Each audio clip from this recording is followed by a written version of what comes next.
dessa reprecificação que aconteceu após Americanas, ele é interessante porque gerou muito medo nas pessoas, mas esse medo trouxe as oportunidades que vocês comentaram.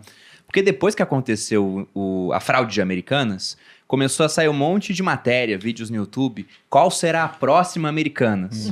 Aí vem lá, empresa com problema, não sei o que, aí veio o Light. Então o que acontece é que o pessoal que está investindo em renda fixa pensa, caramba, Americanas veio, derrubou a cota do meu fundo, vou retirar o dinheiro.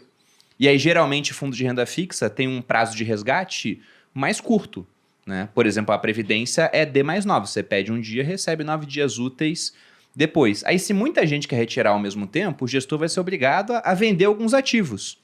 E para vender os ativos, ele vai ter que vender aquilo que é mais líquido. Tem ativos que são menos líquidos. Por exemplo, debêntures, dívida de boas empresas.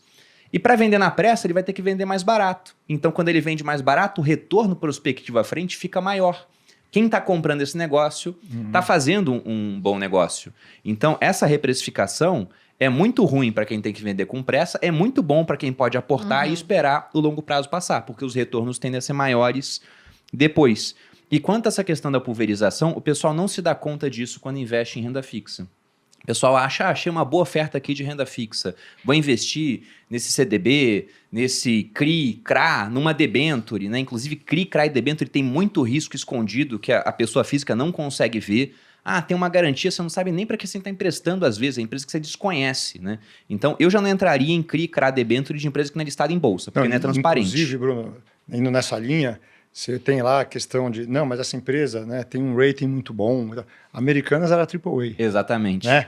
Então, o investidor que não é especializado no assunto, né, ele comprar diretamente um ativo de crédito privado é uma coisa muito complicada. Ele acha que é bom enquanto está rendendo certinho, né? Às vezes tem até marcação mercado e ele não está vendo, da maneira que ele escolheu lá que mostre no app da corretora que ele usa, por exemplo. Só que tem bastante risco escondido. O renda fixa é assim, tá super estável até que se você fez uma escolha errada com muita concentração de patrimônio, você pode perder todo o seu retorno do ano.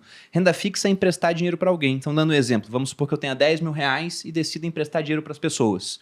E estou cobrando 10% ao ano de juros, porque eu sou trouxa, né? Porque eu poderia cobrar mais do que a taxa básica de juros. Mas se eu empresto para 10 pessoas, 9 me pagam os 10%, emprestei 9 mil, recebi 900. Se uma única me dá um calote, veja que eu emprestei para 10 diferentes. Acabou meu retorno no ano. Eu estou negativo no ano. Então, renda fixa, você não quer diversificar. Você quer realmente pulverizar a carteira. Você quer muitos emissores diferentes. E fazer isso sozinho é bem complicado.